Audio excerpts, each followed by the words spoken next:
Welcome to the Shakaama Live Show with your host, Shakaama. When I got the idea of doing this technology series, or just sort of concentrating on technology, I had already had a bit of research into technology. Specifically, I was looking at renewable energy. Before I even moved into the house. Before I had looked into purchasing a house of my own, and of course then putting solar panels on that house. And so then I researched at the time all of the possible kickbacks, or however you call them, that you would get from solar panels. And I knew that there were federal, state, and local deductions that you could take, or even subsidies that you could claim for doing solar panels on your house. After looking into it, or actually coming down to it, where I was in a house where we put solar panels on the house, on the roof, I came to the conclusion, or the understanding, that you should literally, if you're going to do the solar panel things, you should literally coordinate the purchase of your house with the possible dates that you could do to submit for the subsidies, because the subsidies, why is it glaring there? Because the subsidies have specific dates of the times to put it in, and then if you are going it from one quarter to the next quarter, then it throws it all off. Such that I lived with a guy who said, I'm going to put solar panels on the house, and he paid for them. Folded the purchase of the solar panels into his mortgage, as to get a better rate. But he paid the full amount for the solar panels, which means that he did not come out ahead whatsoever. It was a complete loss as far as trying to realize any sort of, not profit, but any sort of gain or compensation for including solar panels on his house. And through the machinations of the Nevada Energy, we had just a complete, just ran over him roughshod with their stranglehold onto the population of the Las Vegas population and the Nevada population in general. That they literally had it over the solar companies that were here, and they forbade the giant solar company from the East Coast from coming into Nevada altogether, which was crazy. There's been a complete change. It used to be that solar panels were super expensive. As of the third quarter of last year, solar went to under 4 cents a kilowatt. That is huge. That means that power companies started. I remember I explained to you in the last video how a power company doesn't produce its own power. It buys it from somebody else. You know, somebody else has the hamster and the wheel, and they just simply are purchasing that power and rerouting it to wherever they want. Well, these solar companies are now buying the power from these solar companies. Power companies buying power from solar companies, because now they can produce it. The company can produce it at like 1 cent a kilowatt. And then they can turn around and sell it for 20 cents, a dollar, depending on where you live in the country, they can sell it for a dollar. This is so huge that solar can now be used for under 4 cents a kilowatt, that there has been huge movements around the world. Middle East is just purchasing and heavily investing into solar companies, solar production, energy production, anything to do with it. So people who are managing portfolios are now including solar as a part of their portfolio.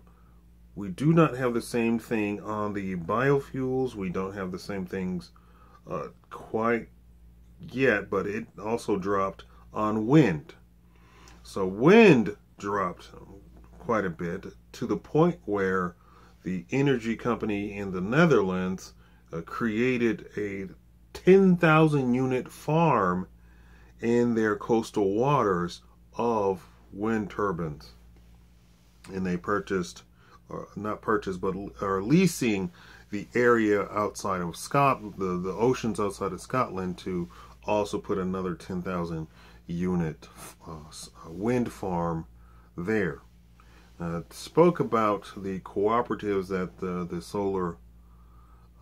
solar farms are being created all over the place, so that people can lease a few solar panels on the land of a farmer who has hundreds of acres or thousands of acres, and they're doing this. Now, that is so profitable that China, Hong Kong, I guess I'll include that, South Korea, are all now actually including in their laws how much, who, where, when, what altitude can farmers set aside land to create solar farms, because of these cooperatives.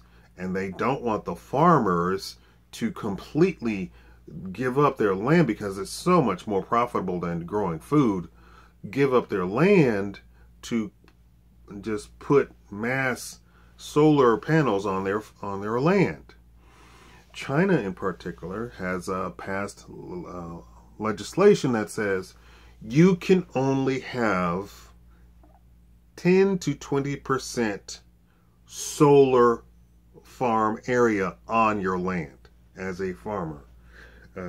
And they specify how the solar panels will be on your land.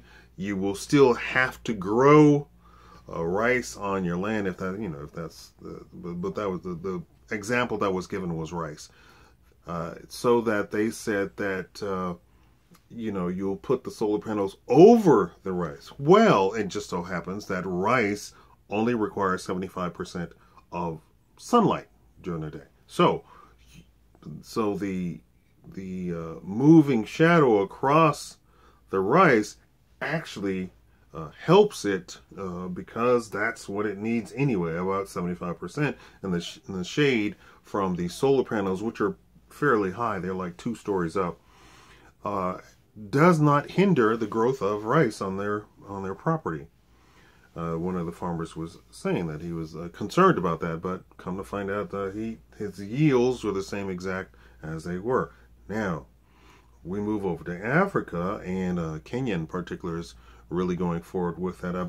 The country I was trying to remember the other day was Rwanda. So Rwanda will not just simply put solar farms, meaning put solar panels on land, will not put up solar farms. Rwanda is seeking to actually learn how to manufacture, and to get so many people, so many Rwandans in on the production, manufacturing, engineering, and research and development. Rwanda is trying to move their entire population into the future, scientifically, computer, technologically, the whole 9 yards. So Rwanda is the thing to look at. Nigeria is also doing a bunch of solar farms. They are literally their developers for real estate are now selling apartment complexes or townhouses that they've now developed, whole little, just like we have in the United States, where they take a few hundred acres and they put a whole bunch of apartments or townhouses or condos on them, and they are automatically including solar panels on every rooftop of so they're able then to allow the people to have their own electricity in their home, because they said that actually something like only 20% of the population there has electricity in the home. There is not an extensive grid, and if you look at places like Nigeria, a lot of the European companies go there, lease the land, and take the oil out of it, so that there's nothing developed in the country. Although the country is magnificently rich, Nigeria, as you saw in the previous video that I did on Nigeria, Nigeria is the #1 economy in Africa, surpassing South Africa. Now, if you take a look at South Africa, you're probably well aware that South Africa, although they have riches. Why do I have hiccups? Anyway, I'm not feeling well today. Oh, jeez. South Africa is not really utilizing their riches, and their riches are all steel and diamond and gold and stuff like that. Stuff that really doesn't create a robust economy. Nigeria, on the other hand, has not just oil, it also has probably most of the billionaires that are located in Africa. So all of the super rich Africans, a majority, a big, huge chunk of them live in Nigeria, and they number anywhere. I mean, their specialties are in fashion. One is in concrete. One is in dirt. One is in male clothing. One is in the production of was it Nollywood, Nigeria, Hollywood. Movies, and it's very big there. If you ever want to check that out, African Americans are not aware of what goes on in Africa. I would encourage you to check out Nollywood, and if you recall the meme, the Ugandan Knuckles, it actually comes from one of the directors in Uganda who produced movies in Uganda, and they made a soundboard of him saying stuff in one of his movies, and the director was well aware of the meme, and he was very happy about it, because any sort of exposure of the West to Uganda, and specifically his stuff, he was very overjoyed with. Same thing with Japanese kimonos, same thing with Chinese traditional dresses, where over here we say, oh, that would really offend them. And in fact, when you go and actually interview them, Chinese, Japanese, Ugandans, they are not offended at all, and they are very happy that somebody has come along, and I'm over the hiccup, so I don't need to drink this. Happy that somebody go along and taken their stuff and expose the rest of the world to their stuff. So the kimono, they were very overjoyed that who was that? Katy Perry wore the kimono in one of the performances, the American Music Awards or something like that. They were very overjoyed that the girl went to the prom and wore the traditional Chinese dress. The Ugandan Knuckles, that he loved the meme. He loved the meme.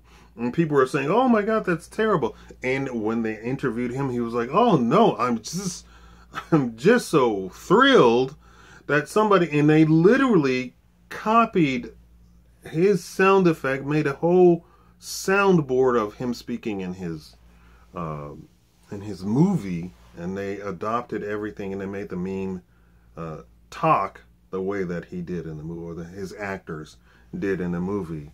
And I believe it was a kung fu movie, so they were doing African kung fu, quote unquote, and he was very happy with that.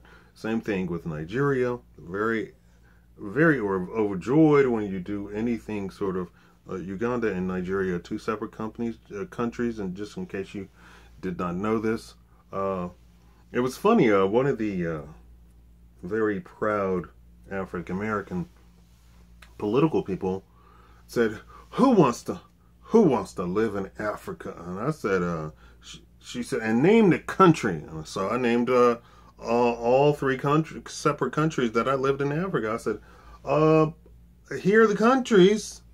I actually lived in them. They were fantastic. I had no problem whatsoever."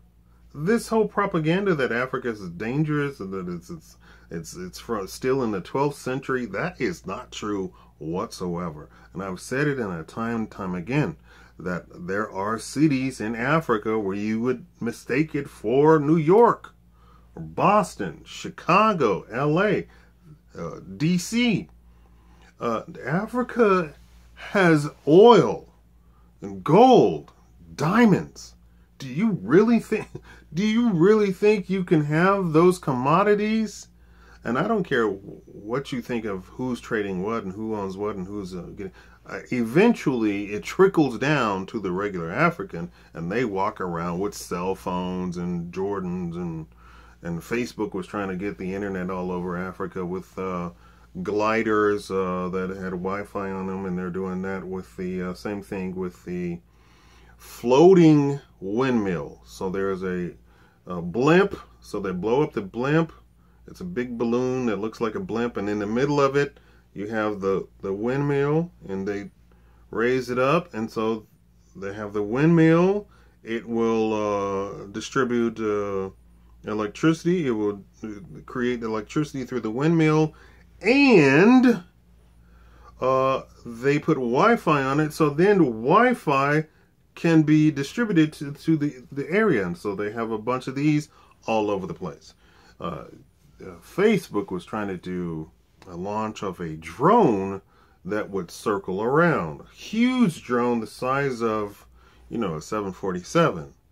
I believe, I don't know if YouTube deleted it, but if you search on my channel, I have that drone on my channel. I did a video showing you that drone. And their purpose was to put internet in certain countries in Africa. And that was the whole point of testing that. So these are the technologies. We were specifically talking about solar energy. Solar has dropped drastically. You can purchase it for 4 cents a kilowatt, which before solar was prohibitively expensive, to the point where people said, no, even if it lasts for 20 years, I'm not going to get a return as I would just buying it from the power company. But it's a new day. Now they're working to reduce the labor cost of installing solar panels, and they're projecting that there will be a 30% reduction in the labor cost to make it, because they're making it more uniform. And so with making it more uniform, the labor can do it, lickety split, and so you have, boom, you got solar panels all over your house. And that's my report. Solar will now overtake oil and gas, and it will do nothing but go cheaper. Why? Because now this energy is tied to a product. When something is tied to a product, then you can work on reducing the cost of the product, so that the reduction and the increase in the efficiency. So solar panels 10 years ago had an efficiency of 10%. Now they're saying they're going to get solar panels that are 30% efficient, so that then you'll have 1 cent kilowatt hour solar panels. And there you go. So anybody who wants to I'm not giving you advice, but I would look into investing into solar energy. Obama is just gone. What? He's gone. He's been gone for a year and a half, and he had a complete disastrous dealings with a solar company. That is all now completely overturned because of this process. Please don't ignore this. You're sitting on the precipice of people literally saying this is a game changer to the point that it will change life on planet Earth. Thank you all for watching.